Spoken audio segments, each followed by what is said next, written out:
another. Won't need another. This one here really do it for you. Baby, you need it.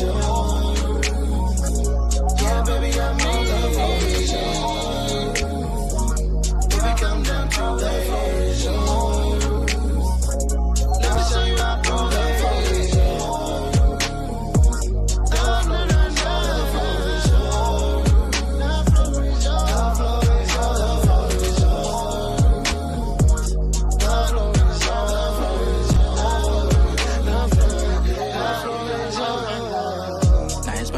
Y'all about my big bro Gerard in the podcast crew.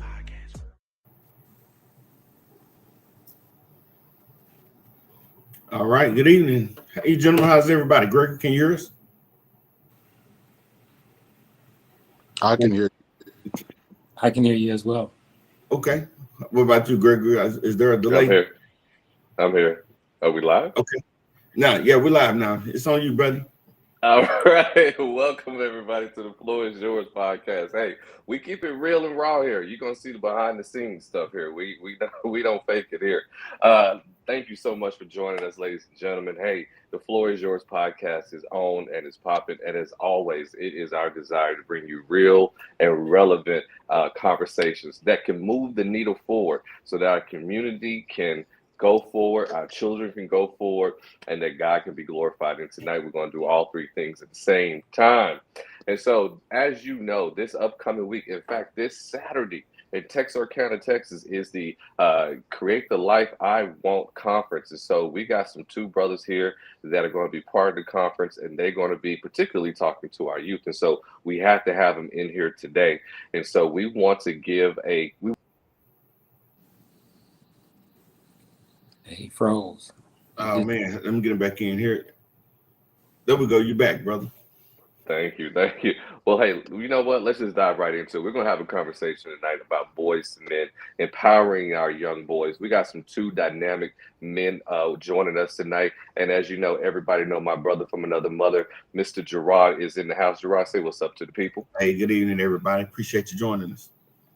As always, thank you. So first, we want to introduce and give these gentlemen an opportunity to say hello to everybody and tell us a little bit about themselves, including why they love the Cowboys as much as they do. So first, Todd, the floor is yours, Todd. Tell us a little bit about yourself. Thank you. Thank you for inviting me to the floor. My name is Todd Hudson, native of Las Vegas, Nevada. Married for 6 years now. I have 7 kids, 12 grandkids. I work in truancy during the day, getting these kids in school, getting their education. And then after that, I get off and I do my financial business. I teach and help people do retirement plans, early investment, things like that. I'm glad to be on this podcast. I love working with men. I've been doing it all my life. Let's get it started, man. Excellent. Hey, we're glad to have you here tonight, Todd. Appreciate you being here. Up next, ladies and gentlemen, we got our brother Antanus in the house with us today. Antanus, tell us a little bit about yourself and why you love the Cowboys as much as you do. First of all, I'm a Steelers fan. My name is Antanus Pullum. I'm from North Las Vegas, born and raised in the streets of North Las Vegas, by way of Texarkana, close to Garland City. So this is a homecoming for me in a sense. I'm an educator, been in education for 28 years. I have 2 kids, 2 grandkids. One was born on my 50th birthday. So it's, I champion the kids because I tell them you're going to be the champion for my grandson. So thank you for inviting me to the podcast. I'm excited. So let's get it cracking. Hey, and if I could real quick, Gregory, just shout out to the audience. We got some people in the audience. You know, we want to make sure that we always let them know, come with the comments, questions, whatever. We're going to make sure we get to them. But I do want to recognize 2 people in there. My good brother, Anthony Crowder, childhood friend, but also McKinney Hayes. She's a good friend, and she's the cousin of somebody that Pullum, you and Todd know. She's a cousin of Tasha. So she is. Okay. Yeah, she's in the audience. Antonio. I taught Antonio. He's a OG of Gentlemen by Choice. Oh, by the way, I'm the co-founder of a nonprofit called Gentlemen by Choice and Ladies by Choice. Yeah. So. Yeah, but yeah, Kina's from Vegas too, so she Okay. grew up there. But yeah, just want to shout them out. Absolutely. Shout out to everybody watching. Thank you so much for tuning in tonight. We really appreciate it. And as Gerard said, hey, keep the comments coming in. And while you're at it, like, share, and subscribe to the Floor is Yours podcast and Mogul TV to stay up to date and stay in the know for whenever we pop up, because we just may pop up at any moment and you want to be there and you want to be ready. So we're talking about today from Boys to Men, empowering our youth. And so here's the big question is, why should we be concerned about empowering our youth? I mean, they're not our kids. Isn't that their mother and father's job? Why should we take time out of our busy schedule and worry about someone else's kids? You're going to ask a man that deals with truancy a question like that, huh? Well, I got to deal with the kids, man, because when I was young, I wanted somebody to deal with me, and I didn't have that. So I always wanted to be that I didn't have. There's a lot of kids out here that want our help, but we're not even sitting down having the conversation with them. So it's always been for me to be something that I wanted when I was young. Yeah, that's good. That's good. And for me, I'm the opposite. I had a daddy, a plus daddy, the uncles. I had the village. So I know what it looks like, and I know how important it is to have that village, because if it wasn't for the village, I wouldn't be where I am today. Yeah, absolutely. It does take a village to raise a child. Do you guys think like as we grow up, is it possible to become a well-rounded, strong-minded man if you didn't have examples? Or is the coach and the pastor and the uncle and the school bus driver and the principal, are all those intricate and important to the development of a young man? You trying to start an argument now, huh? Because if I say, yes, I believe that a person can work on themselves without having examples. If you want to be a good, well-rounded person, can't nothing stop you but you. But then if I say that, people are going to be like, no, you need religion. No, you need this. No, you got to have the grandparents. No. But in all, when I didn't have what I wanted and I strayed away into the streets, I had to find my way back. Didn't nobody come get me. The pastor only talked about me. My parents didn't want to listen to it. They just didn't believe that I was even out there doing it. I had to find my way back. So I had to start investing in myself, asking the questions first. Who am I? What do I want in life? What do I like to do? Then I started researching, what is it that makes me tick? How does the mind work? How does the body work? And those things started helping me understand who I was, to find my way back to greatness, because I wasn't created to be out there doing the mess that I was doing. But even while you was out there, I mean, isn't that someone kind of steering you and guiding you? It may not be in the right track. So that's an interesting thing you just brought up. Is guidance the tool that is guidance the goal, or is direction the goal? Because you were still getting some guidance, just kind of down the wrong path though. And so as we select these role models, what are some of those qualities that we're looking for? I think that every person, everything that breathes on this planet wants to be seen and heard. So if I'm in a situation, regardless if it's quote unquote negative, where it's that gang life and they see me and hear me, I relate to that. If I am seen and heard from my baseball coach or the teacher, I relate to that. Not always, but the majority of times when you're seen and heard and feel valued, you walk that path. Do you think that's why a lot of young men in particular kind of go to the street life?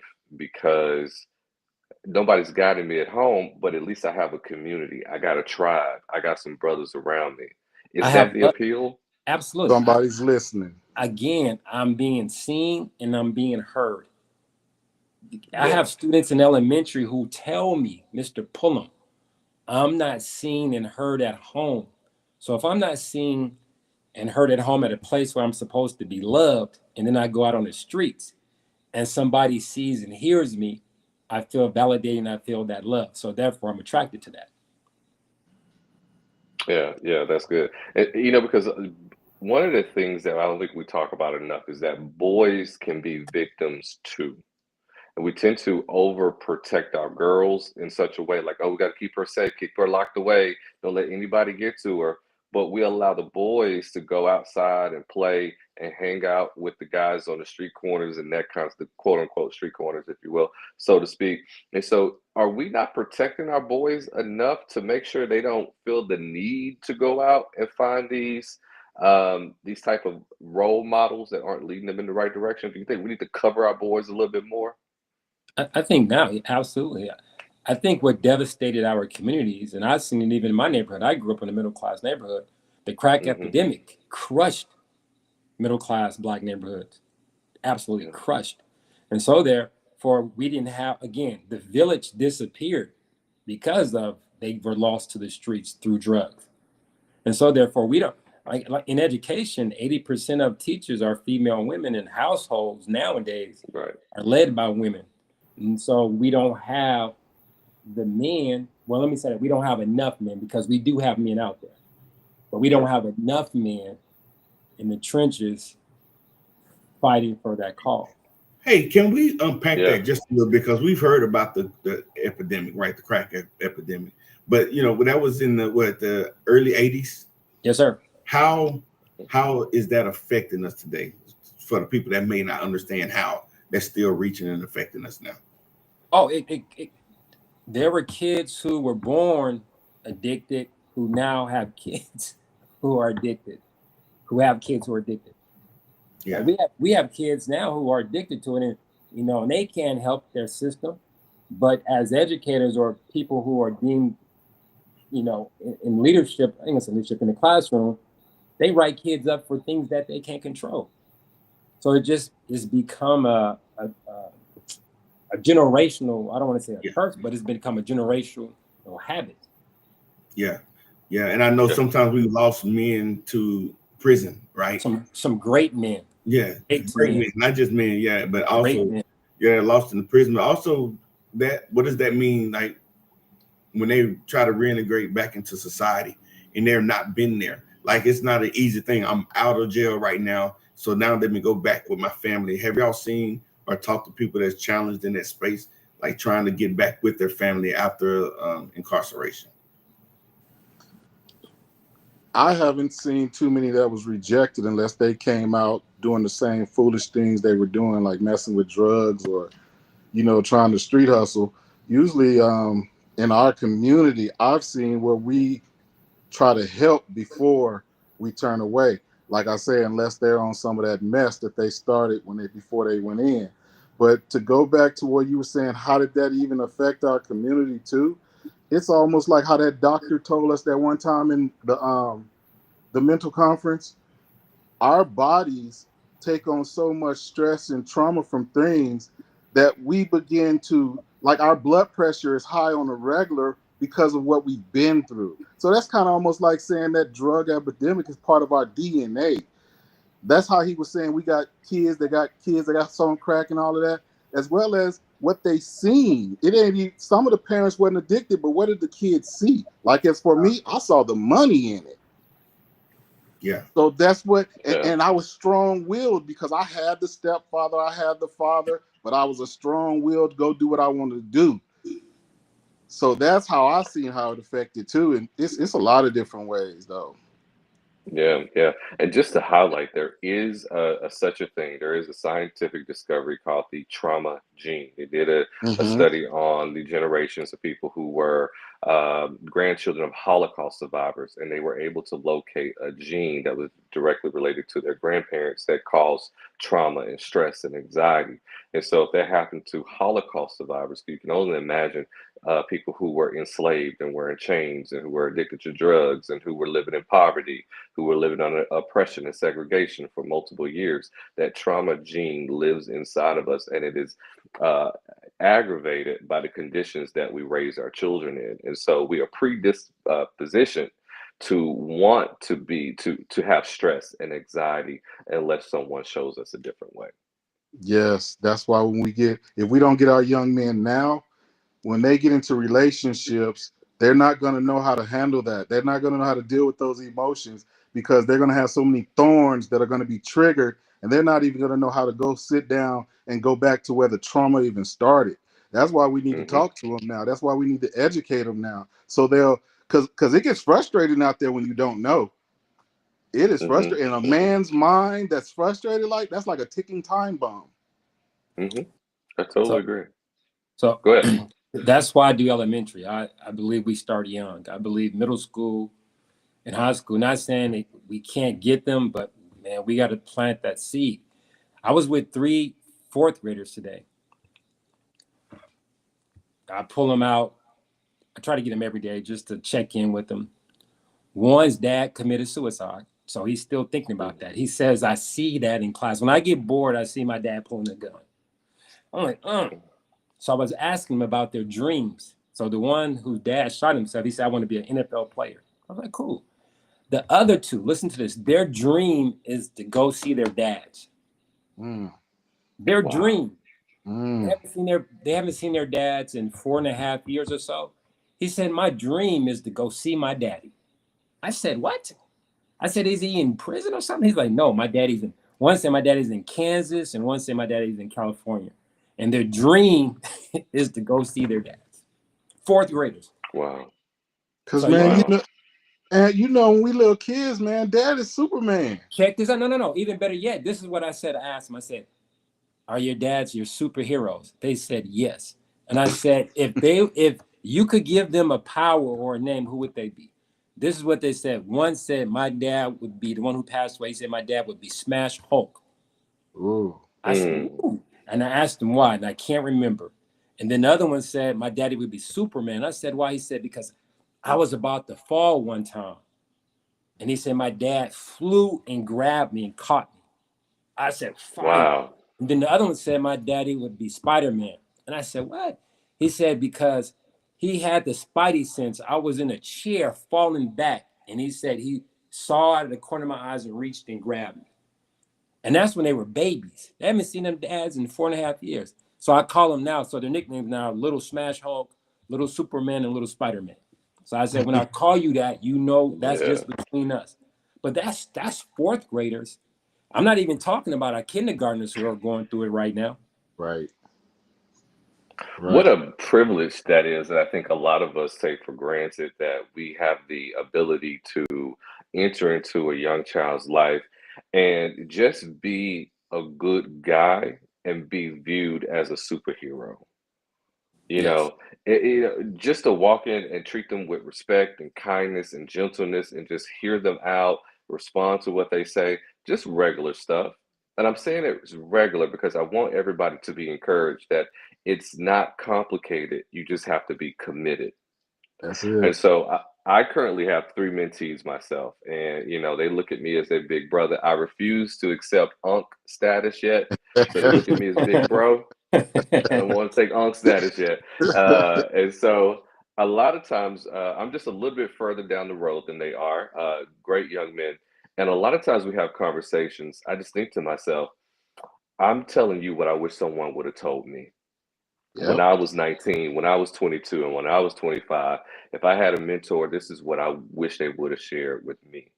And I begin highlighting that because I want every Black man, every man that's listening right now to just know it's not complicated. You just got to be committed and consistent and just keep showing up. And even in your flaws, you're showing them how to fail well, right? Yeah.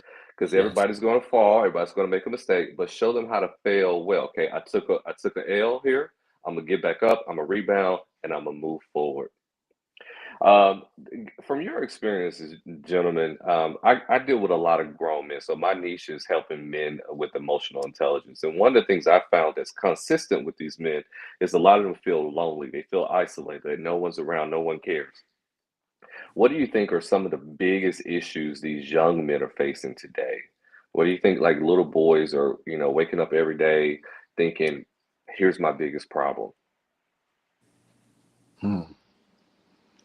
I wish I can answer that across the board for all of them, but being in truancy, I hear so much.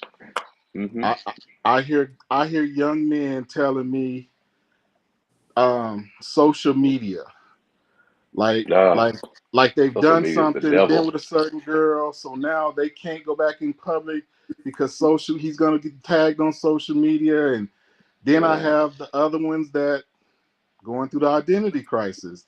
I have those that some of them, if they're raised with a mother, I've Yeah. had I've had kids ask me, how am I gonna know how to be a dad if I don't have a dad? Mm. So it's so much out there. I can't just put my finger on one thing. These kids are, and nowadays it's different than when we were young.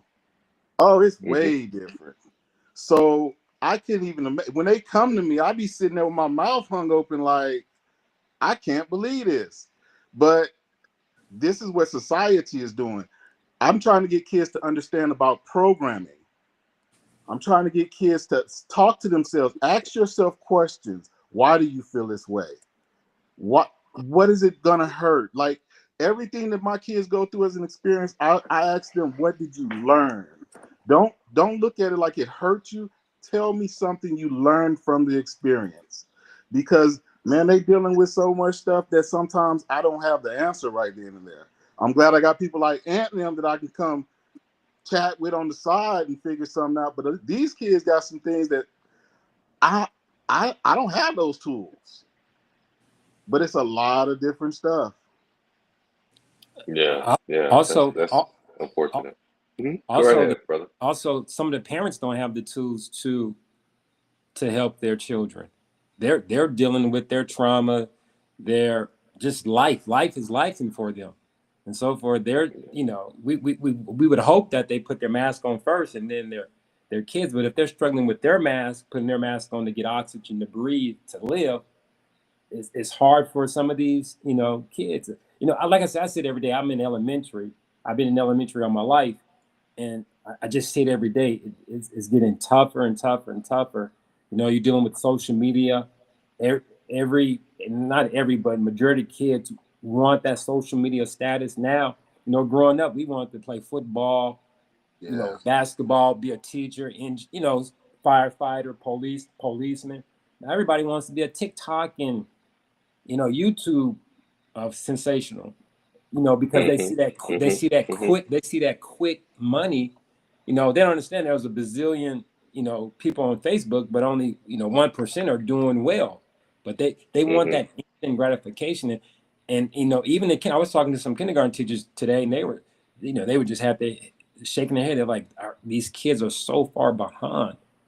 And it's getting harder, and we're losing really great teachers because they're getting patient. They're losing patience with the system itself. Like we're asking them to do so much more paperwork and Yeah. less teaching, Yeah. and then the kids need more teaching and less paperwork.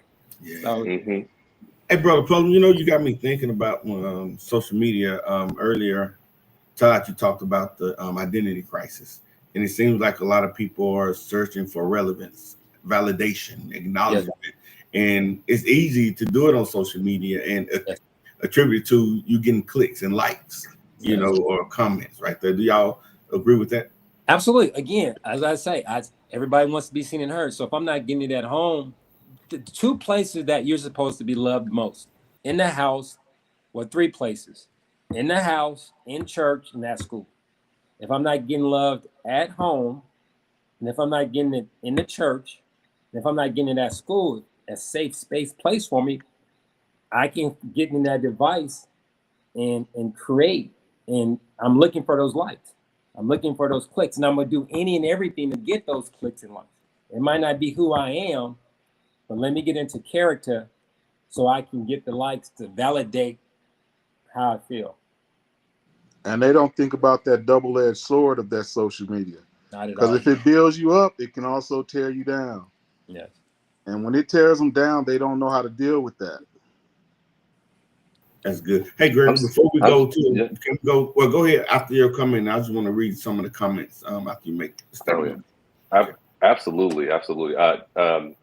I was wondering, you're dealing with truancy a lot there, Todd. In your experience, are you seeing Black youth being treated differently than other races? I see the black and the brown being treated differently. Okay. I have Okay. some schools and some teachers that they go above and beyond. But then I have those that if the parent don't care, they don't care. Mm. So I see it both ways. That's why I Mm. tell everybody it's a dog fight. You got to want this. You got to go to school and demand that they teach you. That's your constitutional right. Mm. Because I see a lot in truancy. Yeah. And Yeah. So again, though, if I'm not feeling the Gotcha. love at school, why do I want to be at school? If I know he or she, as Mhm. my teacher, don't care for me, why do I want to be at school? Yeah. Wow. It's And tough. he's so right with that. And that's Yeah. why I have to toughen them up. That's why and you're right, Ant, because that's what they be telling me all the time. As well as I got young ladies that won't go to school on time because their face is not made up. They will not come out that house if they don't have their makeup on. I have young men that if they don't have a certain type of Jordans or if they getting talked about at school, they not coming to school. So I have to toughen them up and tell them, look, man, you got to get your education, man. That's more important than what you're going through. And then I have to find ways to get it to them, as in homeschooling, accelerated academy, adult ed, whatever it takes to get that education. Because these kids, if we sit back as adults and don't help them, trust me, the world is programming them to stay lost. And we live in Las Vegas. It's a hotel industry. They need people to clean their rooms. That's all I'm gonna say. So can I read this poem real quick? I talked about to you yesterday, Gregory, about this. I think this is an important time to read this because it at I tell times. you what, Antanus, if we could, I want to save that for after the break because I want to be Okay. able to discuss it fully. I don't want us to feel rushed. But Gerard, Okay. let's do a few comments before we go to our break, though. I want to hear what the people are saying. Okay. So this is my good friend Anthony said we are all products of our environment, good or bad. Then he goes on to say, but you can also be seen and heard by positive influences outside the home. So he's just doubling those points up. You're right. The environment does influence who we are. You know, there's the whole thing about nurture versus nature. I think personally that the environment does have a huge influence on who we are. Would y'all agree with that? Absolutely. I'm trying to study epigenetics right now, but yes, I do agree with that. Yeah. Yeah. Then he also talked about the prison, the pipeline. And when I was in Vegas last with you two gentlemen, y'all opened my eyes a lot to this discussion right here. You know, I was brought up to think about when you're in school, you know, calm it down and you know, sit down and no talking. And y'all opened my mind to think like, hey, that's not the best way necessarily to run the school. But do y'all want to talk about this, you know, in detail or, you know, either way? Okay. Go ahead, teacher. Educator, my bad, educator. Think about this. You know, we from the stomach to 4 or 5, we tell kids to go explore, go tear up stuff, go just be kids. And then in kindergarten, what do we tell them to do? Sit down, be quiet, raise your hand. So we're being counterproductive for the first 4 or 5, possibly 6 years of their lives. And now we're putting them in a system that's telling them to be quiet, follow my directions. And so I was like that at the beginning when I started teaching. Like, hey, you need to be quiet. And I was blessed. I had a principal who said, Antanus, you got them now. Teach them, because it was about behavior in the classroom. But I shared with them, this is real world application. I'm gonna teach you like you're in the real world. We're not always quiet in the classroom. I'm not quiet at home. I'm not quiet if I'm in a working environment. I have to talk to my peers. We have to, work together. So as long as they were talking about what we were doing, hey, if I didn't hear them talking, I would get upset. Like, y'all need to talk. Y'all need to have conversations. So they opened up and that allowed them. And they felt free, though. They felt safe and comfortable enough to open up and have those dialogues. So it's not just talking just freely about anything. It's a directed conversation about the topic at hand. Yeah, the discourse of what we're working on. Yeah. You know, as long as we're working on what we're supposed to, then hey, let's get it. Yeah, yeah. But if not, but there are teachers who, hey, you can't talk at all, and if you do talk, hey, we're gonna write you up. You become a behavior. It's just so many holes that, you know, the biases. It creates the pipeline, especially specifically here in Vegas. Like Todd was saying, hey, we need workers. I don't need you educated. And if I'm a business person, I'm gonna be honest. If I'm a hotel owner, I don't need you educated. I need you not educated so I can get you for 25, 30 years. That's pretty sobering, Gregory. What you think, man? Oh yeah, absolutely. You know, I think that as men in particular, we weren't designed to be docile. We were designed to be explorers, to be hunters, to move around. And I think with children in general, there has to be some type of way to release that energy. And I think boys in particular, it has to be a way to release aggression as well, because boys naturally want to overcome a challenge, right? They want to be the fastest, the strongest, and so you need another man in there that's able to kind of, you know, deal with that masculine energy, if you will, who can control it and not control it, but guide it and not try to stifle it. Yeah, Yeah. So that's why we need more men in education. Amen. Yep. Amen. Okay. Okay. Can I go on the other side of this? Okay. The system. Like I was telling my brother, we had junior high schools out here that was shaped in a dorm. Do you know why? Why? What is the prison shaped like? Wow. When you get into the classrooms and they tell you to sit down and be quiet and all of that, they ring a bell to tell you to go to the next class. What do they do in prison? They don't really talk to you. They have ways for you to know this is your time to go do this. This is your time to go do that. That's why we talk about the school to prison pipeline, and we trying to break those type of things. Like when Antanus saying, Antanus has to find another way to teach his kids without letting that system handcuff him, but still doing what they want him to do. But he knows how those kids have too much energy to just sit them down and shut them up, and he finds another way. That's the teacher that I'm talking about that goes above and beyond, though. But there is a need to have order and control in the classroom, so you're not denying that. You can still have that. How will you go? Absolutely.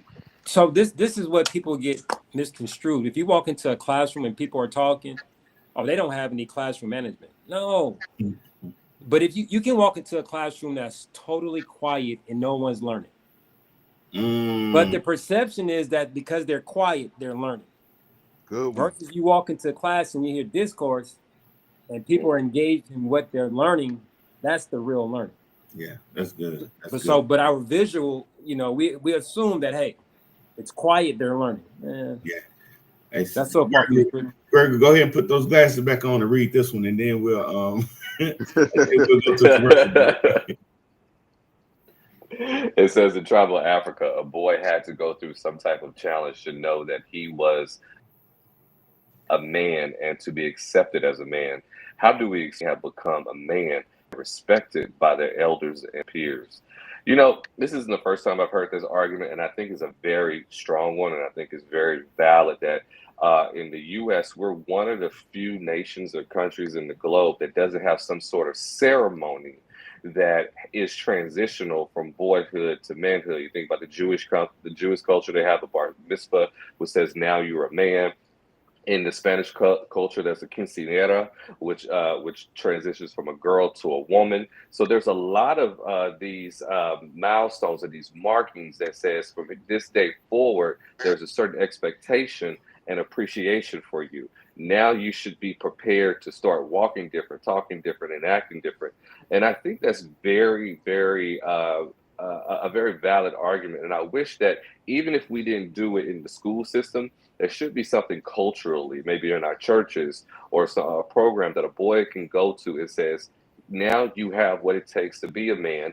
You're not complete yet. It's still a process. You're still in work in progress, but we want you to be focused now on maturity.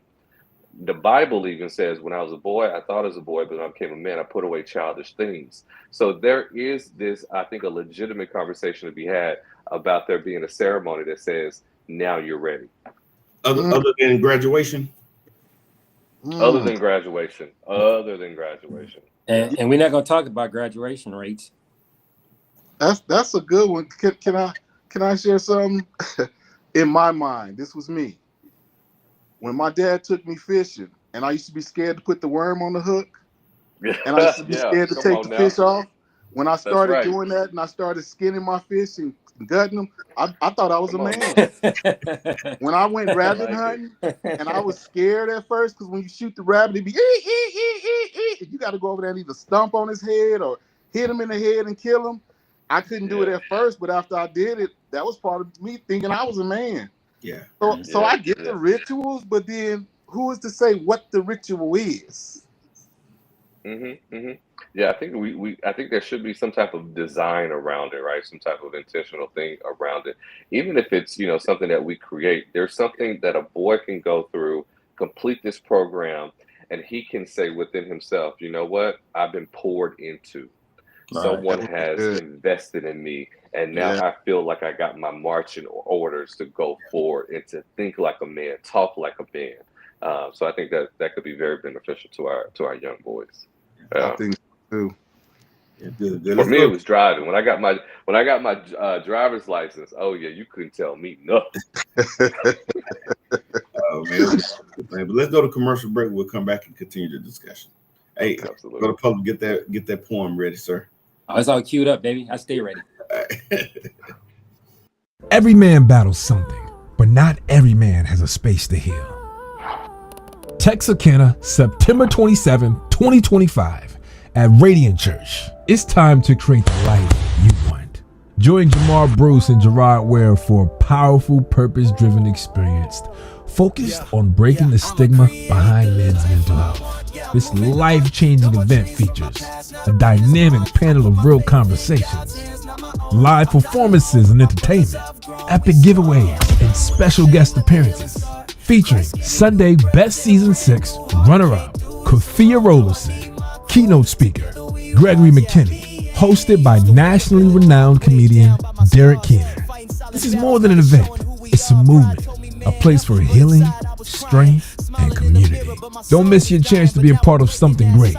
Together, let's create the life we want. Secure your spot today at www.lifeiwantevent.com. I ain't ashamed. Jesus took my guilt and he broke every chain. Mental health is wealth and I'm choosing to heal. Yeah, that was fire. It was. I tell you, Jay-Z is one creative brother. Yeah, he is. That's wonderful. Nice. But what's going to be equally wonderful is the Create the Life I Want event happening this Saturday, the 27th, Texarkana, Texas, at Radiant Church, 5 p.m. Be there or be square. Trust me, you want to be in the building because the conversation we're having tonight just exemplifies the theme of the conference, Create the Life I Want. And there's so many pressures for so many men to live the life that our wives want, that our children want, that our parents want, that society is telling us that we want.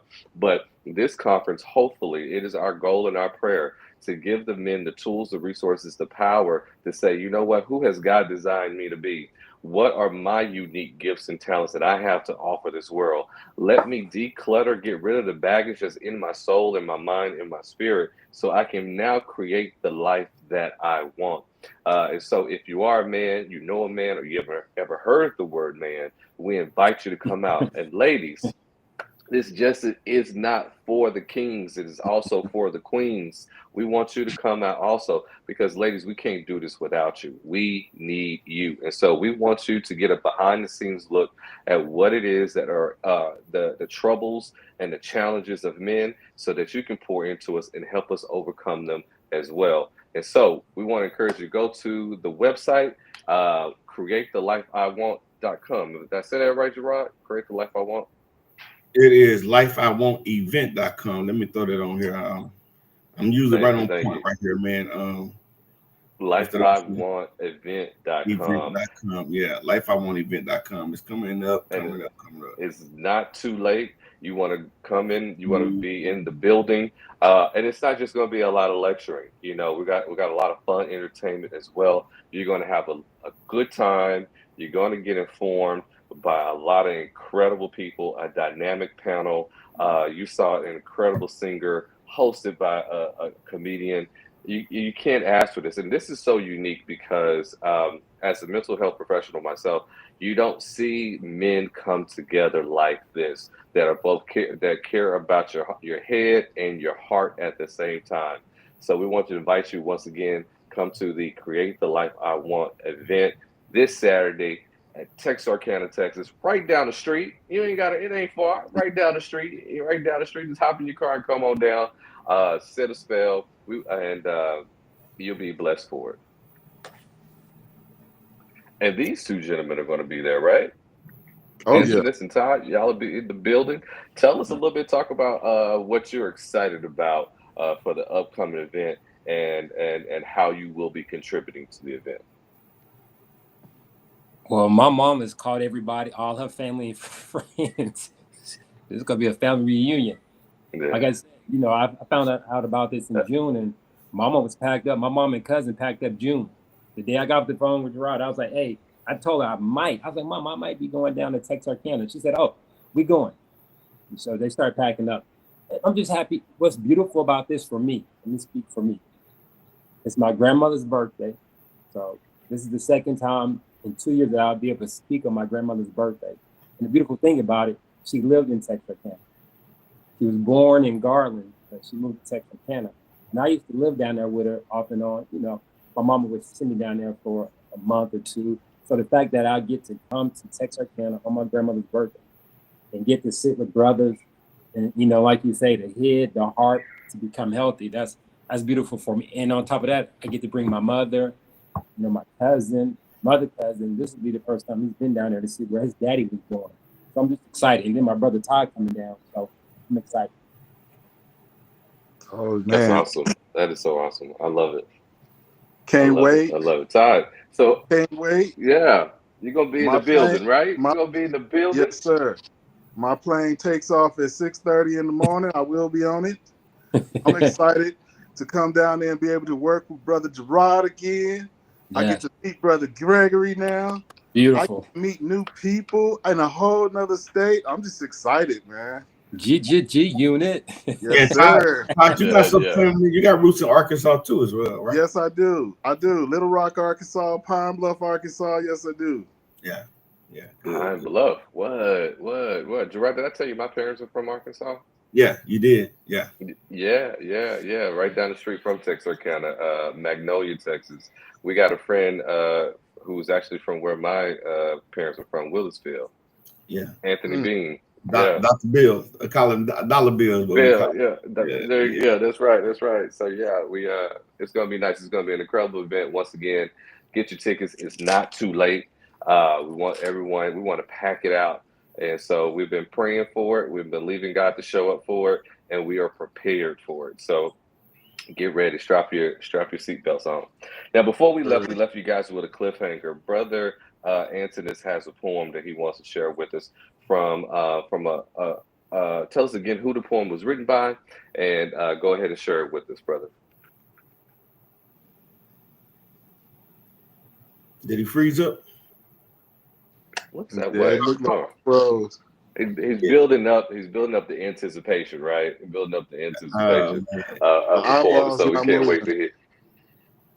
Okay, we can't wait. Well, he'll be back in just a second. But we were talking earlier about how young boys are oftentimes influenced by their environment, and so environments can be either positive and they can be negative. The thing that we have to also be very careful of is that those negative influences are always roaming about.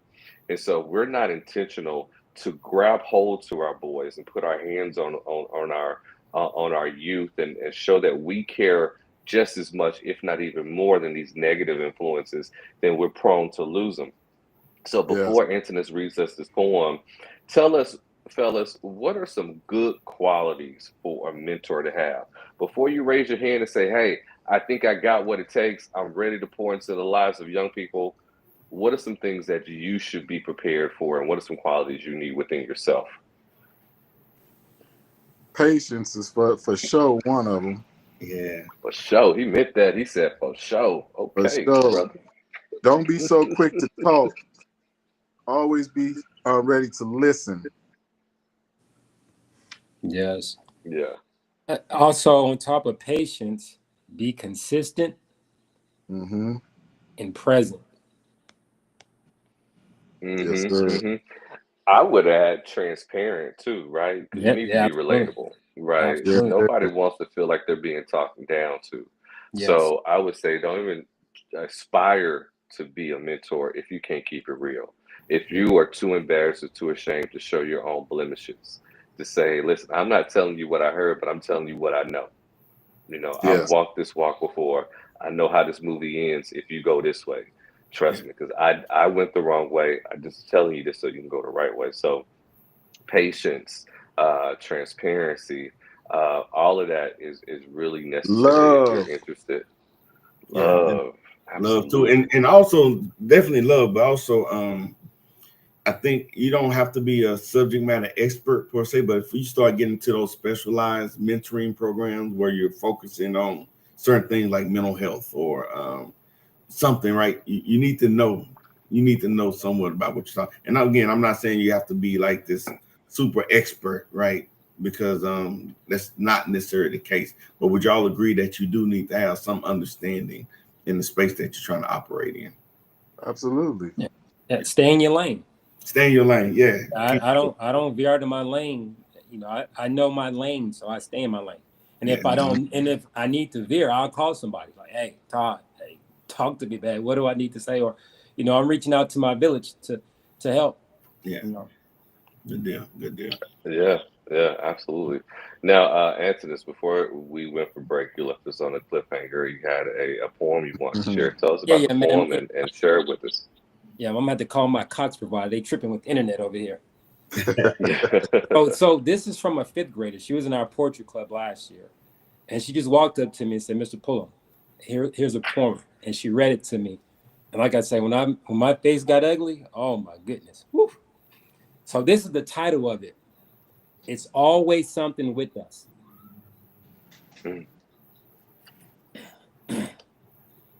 I breathe wrong, you call it an attitude. I walk away, you saying I'm being disrespectful. You ask me to speak my mind, then get mad when I do. What am I supposed to be? Quiet, loud, perfect? Sorry you hate my music, my friends, my tone, my silence. You think I'm changing, but maybe I'm just becoming what you never let me be. You say I'm not one of your little friends, but I don't even talk to them like this. I tell you I don't have to explain this, Tom, just to be doubted anyway. I say I'm tired.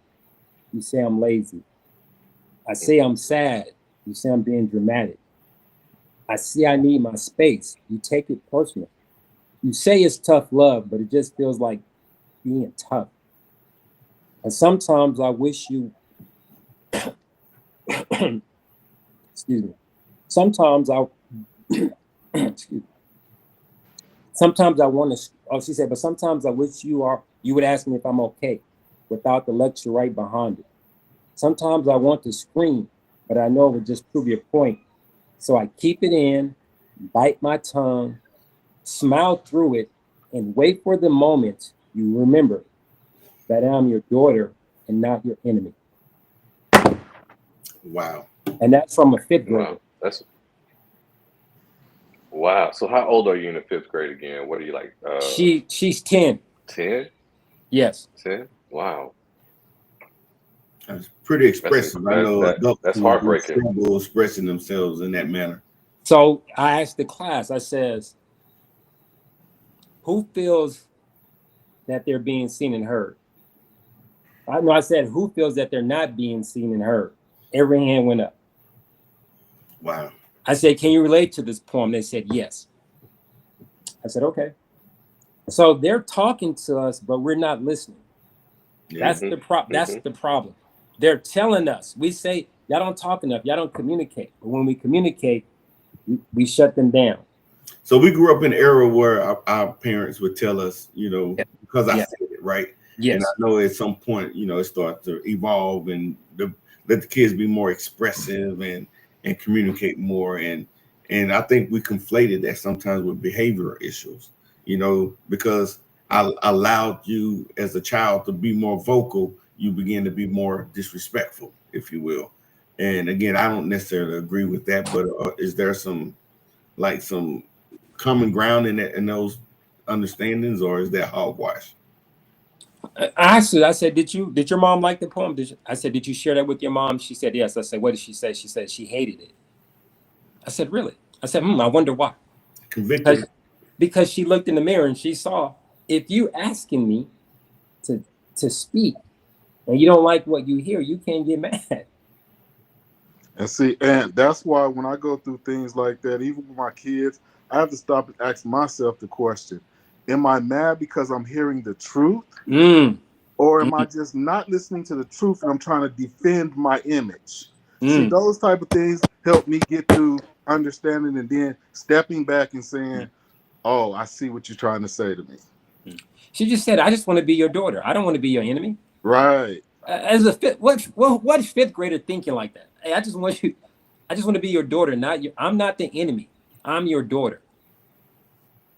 And what parent is ever thinking that he or she is being an enemy to their child? That's what We have to be told sometimes. Yes. The truth hurts sometimes.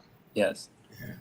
And so what's beautiful about that, like I say, the space that she was allowed last year in the poetry club, incredible. She had a point, just her titles alone. She would title something and we would be like, what? Where you get that from? She had one called the title. I'm going to say the title. Roses are red and violets are not blue. And so you can only imagine what she went in on. She's a thinker. She's a thinker. Yeah. Man. But again, this gives them, but what I love about this poetry is that it gives them a space to write and not be judged or critiqued in that space. Write your feelings, put them on paper. We had kids who didn't want to write, didn't want to do anything. And I got kids coming up to me almost every other day, like, hey, Miss Pullum, I got a poem for you. And when we started poetry club up this year, and that excites me. Even some kids, and I'm gonna read another one before you leave because you have to hear this one.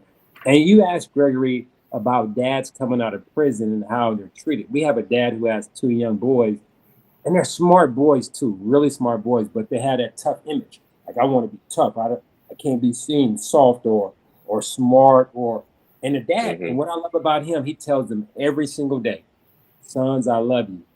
He know what he went through, and it's hard for him to. He's attempting to turn the corner, and it's still tough. But what I love about him, he tells them every day, don't be like me. I love you. I love you. I love you. And he said this to me this year. He said, Mr. Pullum, I want to thank you for helping him see his potential in him. Wow. I was like, man, that's the beautiful. And then we meet every day. So I do check-ins now. They come see me in the morning. Hey, how you feeling? So there's a check-in we got from this counselor. She sent some stuff. And it one says, like, the check-in, how is your flower? That's your good day. What's going on good? Or what's great? I don't like the word good. What's your weed? Like, what's going on that's not going well? And then, what's your garden? What's the future? So they have different check-ins like that. So I asked them, like, how's your garden? Or how's your weed? How's your, whatever? And they come and check in with me every morning, So we just having those real just conversations. Like, they're being seen and heard. It's just a simple, hey, check in with me. How you doing? Now, I had a rough night. I'm tired because I ain't getting sleep. I was playing the video games. All right. So we know next time, go to bed early. So you go play the games, wake up, you refreshed. Yeah. Hey, Gregory, so we do got a comments, but I'm gonna let you. We got just time check. We got about 5 minutes before we gotta wrap it up, and a few comments to hit too. So I'll let you kind of run the last few minutes on how you want to do it. Let's get a couple of comments, and then we're going to get our final thoughts about the subject matter. I think. Well, I'm very curious to ask these 2 men if they could give a gift to any of these young boys that are growing up in a society that is racist, that is trying to oppress them and not allow them to be their greatest self. What gift would they give them? But before we ask them that question, let's see what these what are in the comments. Yeah, so these are a few comments from some of our female counterparts. Good friend of mine Oh, down there in yes, Texas County. She's going to ladies. be in attendance. Her name is D. I call her D. She said, "Hey guys, I'm here. Better late than never. Appreciate you tuning in." But then she said, Appreciate you. "There are still men that are not ready and have not put away their childish ways. So these rituals into manhood should be done in phases." Yeah, Mm, or What you repeat think, it, Philip? you know, Or what? or repeat it, you I know, Okay. do it received it. again. Yep, I Yeah. received that. Yeah. Yeah, go Yeah. do it again. I It don't, was, I don't, I don't like when people put age, like at this age you should be, at this age you should be, and at this age, because you 27 and you still doing that. People mature at different stages in life. I don't like that. absolutely. Absolutely. And I agree. I think there could be some guardrails, some guidelines, if you will, Yeah, but to be hard and fast to them. I agree yeah, with you wholeheartedly. She also says you have to meet them where they are. And this was into response to Gregory's question, asking what absolutely. attributes do you need to have in which you want to be a mentor. You know, and I think also Maya Angelou's quote: "People don't care how much you know until they know how much you care." Absolutely. And so That's right. showing that love, as we mentioned before, I think has to be the true biggest thing that they feel from you. Yeah. Now let you take this other question, Gregory, if you will, from D. Sure, it says you have to teach your children that there is a time and place for self-expression. All parents want their children to be open and honest with them, but you can't take that brutal honesty to the classroom. The teachers these days will take that as disrespect. You're absolutely right. I totally agree that there should be some form of hierarchy, that it should be understood that the parents are in charge and that the parents are making the decisions. And I've said this before on the show. In my household, when I was raising my children, I always expressed to my daughters the notion that you always have a voice, even if you don't have a vote. So I'll always be concerned about your feelings, but I, as the adult, will have to make the final decision. And so I want you tell me how you feel. I want to hear your thoughts. And yes, you can contribute to what movie we go to, what restaurant we go to, maybe what groceries we buy, but there's going to be some decisions that only I make as the adult. And so I think that when you are able to share to your child, this is what I care about. And as another form of caring for you, I am going to make some decisions because there's more information that I am aware of that you may not be. And once you establish that, I think the child has the trust in you. And so then you will find out with trust, disrespect decreases when there's trust. There's only when there's a great deal of uncertainty. I'm not sure you care about me. I'm not sure you understand how I'm feeling. I'm not sure that you even want to know what's going on in my heart. That's when disrespect rises. Where's that fine line? The fine line between how can I say it? I understand the disrespect. Where's that fine line where we're governing, we're teaching them, versus we got to pull back and sometimes let them bump their heads? Oh, Yeah, wow. yeah, That's yeah. a good That's question. a I think great it question. varies, right? Person to person, situation to situation. So there's no absolute. But I think, man, I just think about how when I joined the Army and I went to boot camp, there was a lot of stuff that when I saw others, well, they didn't know what they were capable of, right? And barring them injuring themselves or causing harm to themselves or others, it's almost like that the bird, how they just throw the little chickens out there and then they find out then that they can fly, right? Mhm. So yeah, I don't know that there's any absolute on that, but I think it's a consideration that you as a guardian need to understand about the person that you're making that decision for. That's my take on it. And it becomes Hmm. as an educator, it frustrates me where we now their kids can't be themselves, and when I say themselves, be authentic to who they are. I share with other educators, teachers, like you have to be a student of each student because I can talk to a certain student one way, but I can't talk to the other student that way. And I know that because I know who they are. I get to know them individually. And people are like, oh, I don't have time to do that. Well, you need to make time. When Right. you make time, when you invest the time in on the front end, it's going to help you on the back end. So I know the students that I can get on their head, and then the ones I need to, massage it a little different. But again, and this is what I share when I'm in the classroom. I'm like, look, I work for you. You are the boss of me. I work for you. And then their whole mindset changed. Like, oh, really? I was like, yeah. Hey, if you're not here, I don't get paid. Like you are. So ask your questions, and then they're like, okay, let's go. We all in. Let's go. Hey, what we need to do. So their mindset changes. Yeah. We here together. I'm not Yeah. your boss. You are my boss. I work for you. Yeah. Man, I have really. Go ahead, Todd. Go ahead, King. This floor right here can go on and on because you got me thinking about the ways of how we discipline young men when they're young, and how I saw how when I disciplined my son, it taught him to go torture other kids in the neighborhood. This conversation can go on and on when we're dealing with young men. Yeah, absolutely. And then how's that balance of how do men show their emotion and also be strong at the same time? Because Cry. an emotional, healthy person does cry, right? Absolutely. But then also we know that in the world, there's a time that you really just got to keep your head down and do the work, right? You got to roll up your sleeves and just do the work. There's moments of that in life, and there's moments when you cry. So there's a lot of this conversation could go on. There's a lot to discuss. And I've had a great time. Cry. Too. Can I read one more? It's really short. Y'all need to. This is from my tough, who softened up. He's peeling back the layers. I told him he's going to be a phenomenal artist, like incredible. And he wrote this about me, and I was blown away. He wrote this last night. He texted this to me last night. 5th grader. So they have access to me. Like, hey, they need something. Hey, Mr. Pullum.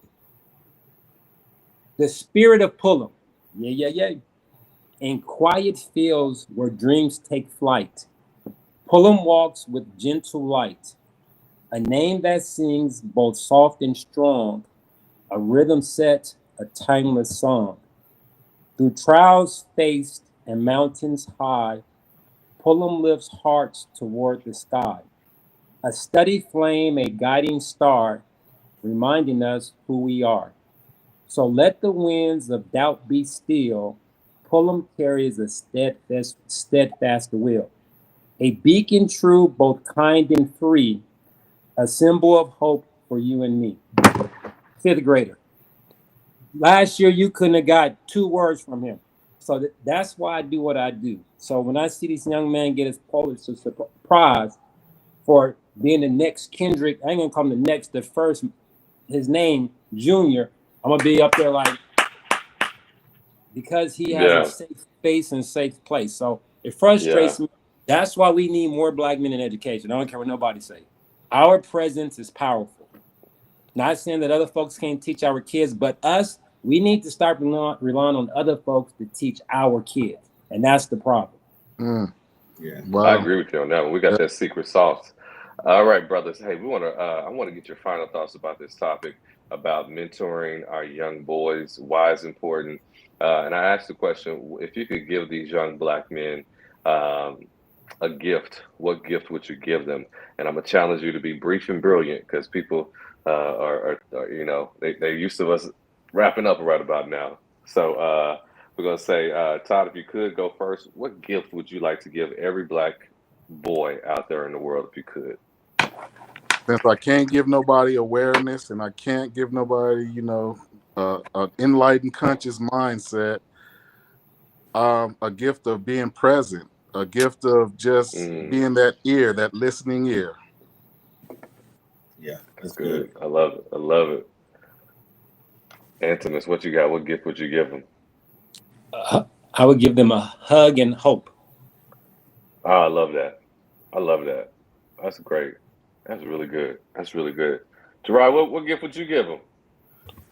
A bunch of resources. I asked for Todd and Pullum, like, hey, y'all need to get a Google number for people to call y'all, man. But I need to be accessible, and not just to the kids. I know that was for the youth, but you talked earlier, Pullum, about the parents, and sometimes they're trying to do the best they can with what they know, and it's oftentimes not enough, right? So even them, right? Man, everybody, we could just try to pull more from everyone to do better. And we are enough, man. We have it. We are enough. That's right. We are enough, That's and right. when we realize that, and I hate the fact that we say when we realize it, but we are enough. We are enough. Yeah. We are. What about you, Gregory? Well, here's my final thoughts about this, is that it should be every man's desire that every person, man, child, that comes into their lives, that their life is better because of them. Like the poem that Antanus just read, it should be a desire that someone feels so touched and moved by our imprint on their lives that they are forever changed. And so if you have any life experience, if you know how to fish, if you know how to drive a car, if you know how to throw a football, you are able to be a mentor, because that is enough. Because as we said over and over tonight, most children want to be seen and heard by someone and they want to be acknowledged by someone who cares. And so your desire should be that my life will matter because someone else's life is better because of me. Our desire is, one of the purposes of life, not the purpose, but one purpose in life is this: to remain strong, so that when your brother or sister that is next to you gets weak and has to fall, you have the strength to catch them. And so as mentors, that's our responsibility, that when these young boys are feeling weak, don't know where to go, and are about to fall, we're strong enough that we can catch them.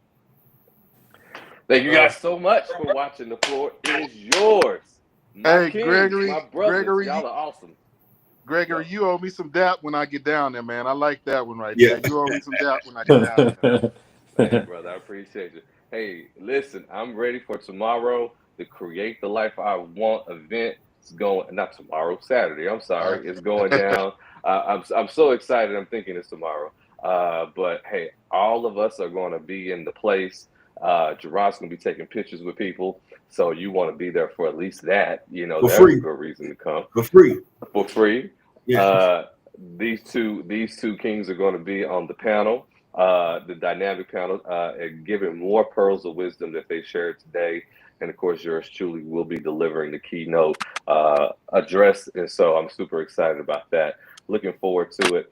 Everyone, thank you so much for tuning in to the Floor is Yours podcast. It is exactly that. It is your podcast. So if you have anything that you want to discuss, please let us know. Hit us up, and we'll bring on the folk that know more than us to talk about it so that you can be informed and that the needle can move forward in your life. Hey, like, share, and subscribe to the Floor is Yours podcast and Mogul TV so you can stay in touch with us. But until then, we love you. Peace, Yes, sir. love, hair grease. We out. Won't need another, this one here really do it for you. Baby, look at it. Yeah, baby, I'm in love. Baby, come down to